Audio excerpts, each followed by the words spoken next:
বিসমিল্লাহির রহমানির রহিম। প্রিয় সহকর্মীবৃন্দ, আসসালামু আলাইকুম। আজ দীর্ঘ 6 বৎসর পর আপনারা আবার একসাথে ফ্যাসিস্ট মুক্ত বাংলাদেশে একত্রিত হতে পেরেছেন। সেজন্য আল্লাহর কাছে হাজার শুকরিয়া আদায় করছি। দীর্ঘ ফ্যাসিবাদী বিরোধী সংগ্রামে যারা শহীদ হয়েছেন এবং সম্প্রতি জুলাই আগস্টের ফ্যাসিবাদী শাসকদের নির্মম ভয়াবহ দমন নীতির কারণে গণহত্যায় যারা শহীদ হয়েছেন তাদের প্রতি আমি শ্রদ্ধা জানাচ্ছি। যারা আহত হয়েছেন তাদের প্রতি জানাচ্ছি আন্তরিক সমবেদনা।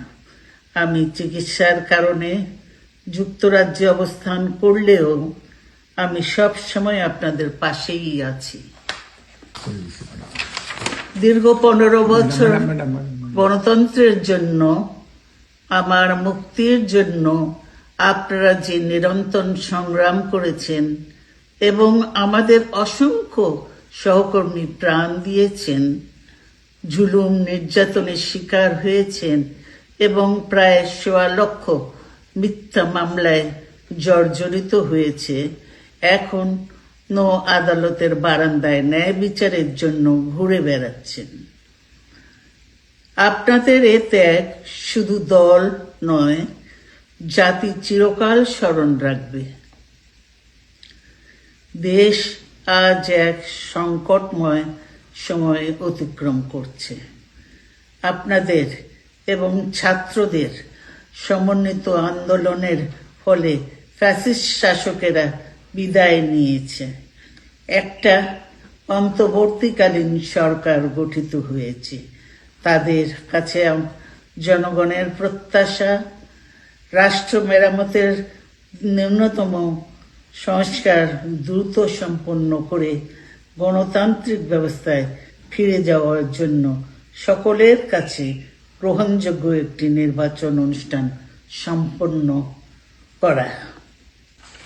আমার অবর্তমানে দলের ভারপ্রাপ্ত চেয়ারম্যান, সিনিয়র নেতৃবৃন্দ এবং আপনাদের সকলকে সাথে সঙ্গে নিয়ে নিরন্তর কাজ করে দলকে সুসংহত করেছেন।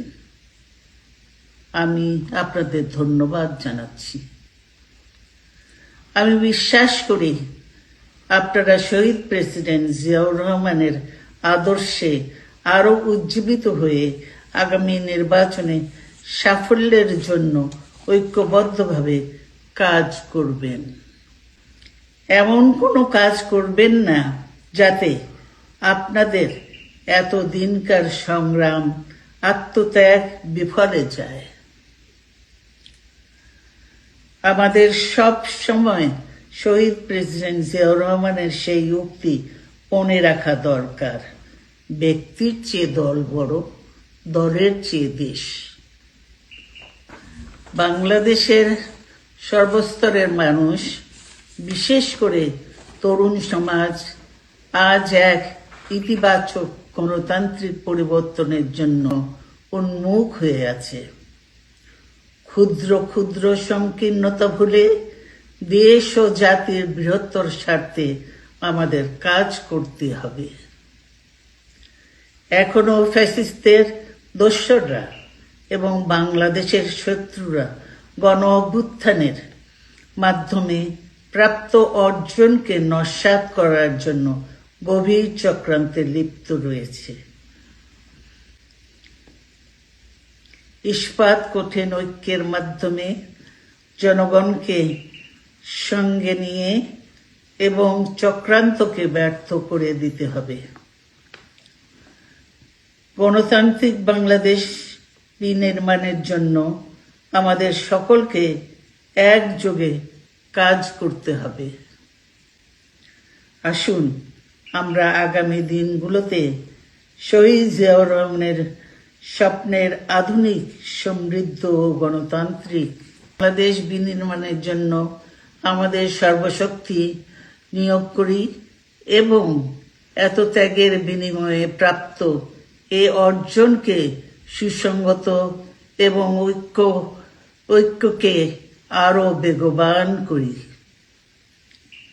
আমি যুক্তরাজ্য থেকে অসুস্থ অবস্থায় আপনাদের আহ্বান জানাতে চাই, আসুন জনগণকে সম্পৃক্ত করে বাংলাদেশ জাতীয়তাবাদী দলকে পূর্বের ন্যায় আন্দোলন, সংগ্রাম ও রাষ্ট্র পরিচালনায় নেতৃত্ব প্রদানে আরো ঐক্যবদ্ধ এবং সুসংগতভাবে গড়ে তুলি। আপনাদের মাধ্যমে ছাত্র, যুবক সহ দেশবাসীর কাছে আহ্বান রাখতে চাই, আসুন প্রতিহিংসা, প্রতিশোধ নয়, পারস্পরিক ভালোবাসা ও ভ্রাতৃত্বের মাধ্যমে আমরা সকলে মিলে আমাদের প্রিয় মাতৃভূমিকে, বাংলাদেশকে সত্যিকার অর্থেই একটি বাসযোগ্য, উন্নত ও গণতান্ত্রিক রাষ্ট্রে পরিণত করি। আল্লাহ হাফেজ। বাংলাদেশ জিন্দাবাদ।